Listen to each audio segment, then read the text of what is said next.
بدايه موسم انتاج اللبن. علميا بيبدا موسم انتاج اللبن من الولاده بعد انتهاء فتره السرسوب اللي بتستمر من 5 ل 7 ايام. امال عمليا بقى يا دكتور؟ عمليا اي عمليه بتتم لازم ليها من مرحله تهيئه او مرحله اعداد قبلها. بالنسبه لموسم انتاج اللبن، عشان ابدا اعد لموسم انتاج لبن جديد لازم ان انا ابدا من عند نهايه الموسم الاول. نهايه الموسم الاول ده اللي هو بدايه مرحله التجفيف او فتره التجفيف بتاع الابقار. طيب فتره التجفيف ديتي ايه تعريفها؟ ايه اهميتها؟ ايه هي طرق تجفيف؟ المشاكل اللي ممكن تحصل لو انت ما اهتمتش بالفتره ديتي؟ كل دي حاجات هنتكلم عنها النهارده، وده فيديو جديد من سلسله ما تربيش وخلاص.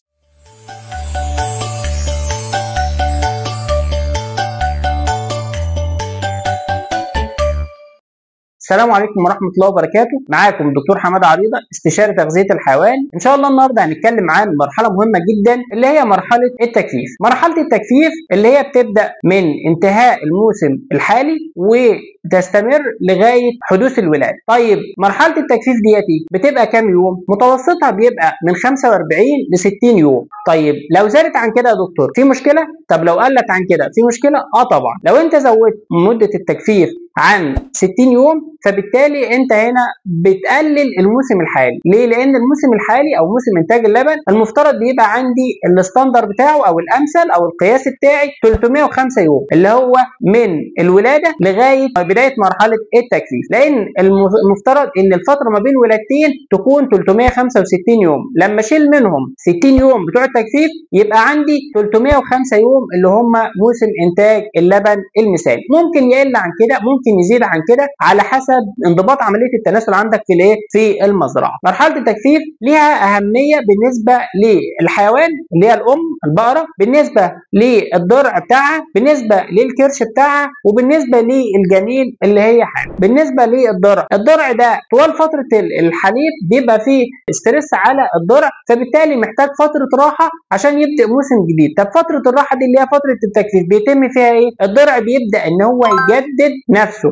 فبالتالي بيبني خلايا لبنيه جديده عشان يديني موسم انتاج لبن كويس وبانتاج عالي. طيب ده بالنسبه للضرع. بالنسبه للكرش، ايه اللي بيتم في الكرش؟ خلال الموسم اللبن بتبقى الحيوانات بتتغذى على نسبه مركزات عاليه، ده بيأثر على جدار الكرش، فبيبقى جدار الكرش بقى سميك، وده طبعا بيقلل لي من امتصاص الاحماض الدهنيه الطياره اللي بتبقى موجوده، وبيقلل لي من كفاءه الكرش. فبنيجي في فتره التجفيف بنغذي على مواد علف منخفضه في الطاقه في الفتره الاولى، وهنقسمها دلوقتي ونتكلم عنها. فبالتالي احنا بنرجع جدار الكرش ان هو السمك بتاعه يقل، فبالتالي نقدر ان احنا نستفيد من التغذيه في الموسم الجديد. طيب ده بالنسبه لفتره التجفيف بالنسبه للكرش. طب بالنسبه للجنين بنلاقي ان عندنا 60% من وزن الجنين بيتكون في الفتره اللي هي اخر الحمل او اخر شهرين من الحمل. طب اخر شهرين من الحمل انا لازم اهتم بالام، ما اهتمش بانتاج اللبن، فبالتالي انا ابدا هنا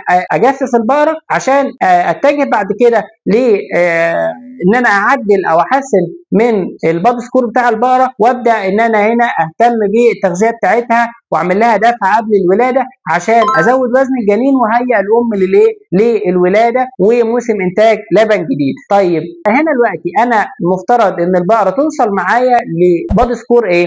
انا عندي 5 حالات من السكور بتاع الايه؟ بتاع جسم البقره، ومن 1 ل5، 1 و2 و3 و4 و5. الحاله الاولى اللي هي 1 سكور 1، ودي الابقار بتكون نحيفه جدا، وده طبعا مش مرغوب لان مش هينفع البقره تخش مرحله ولاده او مرحله تجفيف في السكور ده. كمان عندي رقم 5 ان البقره تكون سمينه جدا، وده طبعا برضو مش مرغوب لان هيعمل لي مشاكل في الولاده ومشاكل ما بعد الولاده، وهنتكلم عنها في نهايه الفيديو. يتبقى عندي 2 و3 و4. بالنسبه ل2 تبقى البقره مش نحيفه ولكن الضلوع بتاعتها بتبقى بارزه، اقدر اميز الضلوع، وده طبعا بتبقى البقره هنا ده سكور مش مرغوب.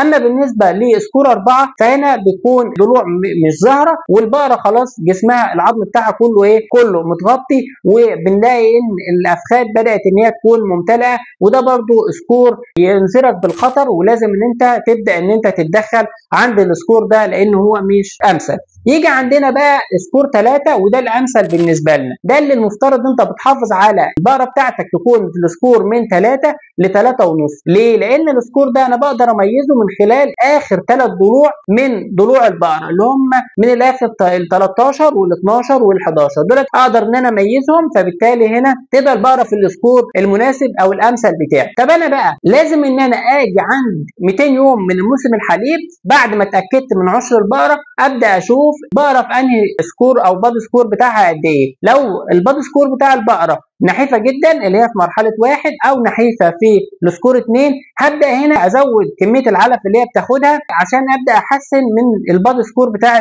البقره قبل ما تدخل لنهايه موسم الحليب وتخش في مرحله التجفيف. طب لو انا جيت عند 200 يوم ولقيت البادي سكور بتاع البقره 4 4 ونص او 5، لا ده انت هنا لازم تقلل كميه العلف رغم الانتاج العالي بتاع البقره عشان ابدا ان انا احرق شويه من الايه من الدهون واقلل وزن البقره او السكور بتاعها ينزل لغايه ما يوصل ل 3 ونص. خلاص وصلنا ل 3 ونص نخش على مرحله التجفيف. طب انا بعمل التجفيف ده ازاي؟ ايه هي طرق التجفيف بتاعي؟ انا عندي طرق للتجفيف بدايتها ان انت تبدا تقلل العلف المركز اللي بتاخده البقره. تاني حاجه انت تبدا تقلل عدد الحلبات اللي بتتحلب للبقره، يعني البقره بتتحلب 3 حلبات تبدا ان انت تحلب ايه حلبتين، بتحلب حلبتين تبدا تحلب حلبه واحده او ان انت تطول المده ما بين الحلبات. ثالث حاجه ان انت تبدا تقلل كميه الماده الجافه المأكوله كلها من علف مركز وعلف خشن، وبناء عليه بتقلل كمان كميه الميه، فهنا الحيوان يبدا يخفض من انتاجه. رابع حاجه والاخيره ان انت بتعمل حلب غير كامل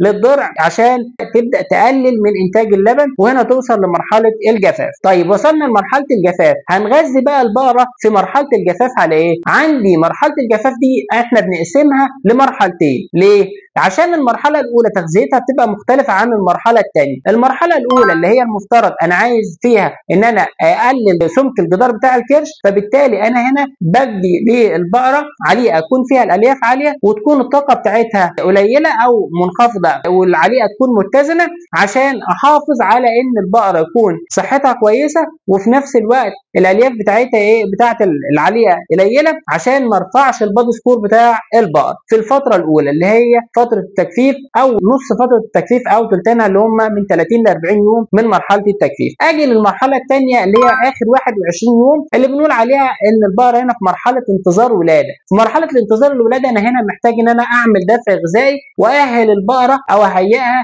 لدخول موسم حليب جديد ولولاده طبيعيه. فببدا اعمل ايه؟ ببدا ان انا تدريجي ازود الطاقه بتاع العليقه، ازود نسبه الحبوب في العليقه عشان ارفع الطاقه، فبالتالي ببدا ان انا اهيئ الكرش لاستقبال التغذيه العاليه بعد الولاده، عشان طبعا الانتاج العالي بيحتاج لطاقه عاليه في العليقه بعد الولاده، فهنا ببدا تدريجي ارفع مستوى الطاقه في العليقه. طيب لو انا بقى البقره ما كانتش وصلت لمرحله الولاده في السكور 3 ونص، وصلت لمرحله الولاده في سكور اقل او اعلى من كده، يعني ايه؟ يعني لو البقره السكور بتاعها عند الولاده اقل من 3 في مشاكل، اعلى من 3 ونص في مشاكل. ايه المشاكل اللي هتظهر عندي لو البقره السكور بتاعها اقل من 3 في مرحله الولاده؟ اول حاجه البقره هنا في مرحله نحافه، فبالتالي وزن الجنين هيبقى منخفض، انتاج الام هيبقى منخفض، مناعه الام هتكون منخفضه. دي كلها مشاكل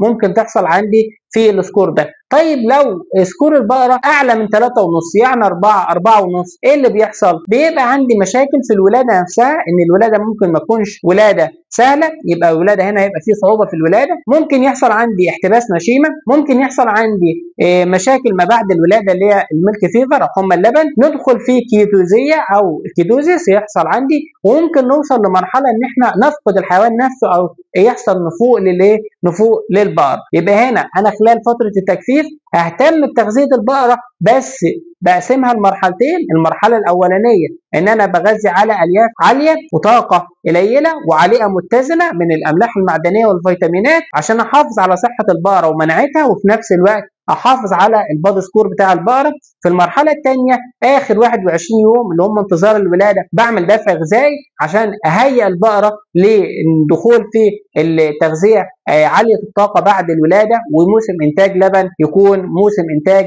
جيد. وبكده نكون وصلنا لنهايه الفيديو بتاعنا. ما تنساش ان انت تتابعنا على صفحتنا على الفيسبوك وقناتنا على اليوتيوب، وما تنساش ما تربيش وخلاص.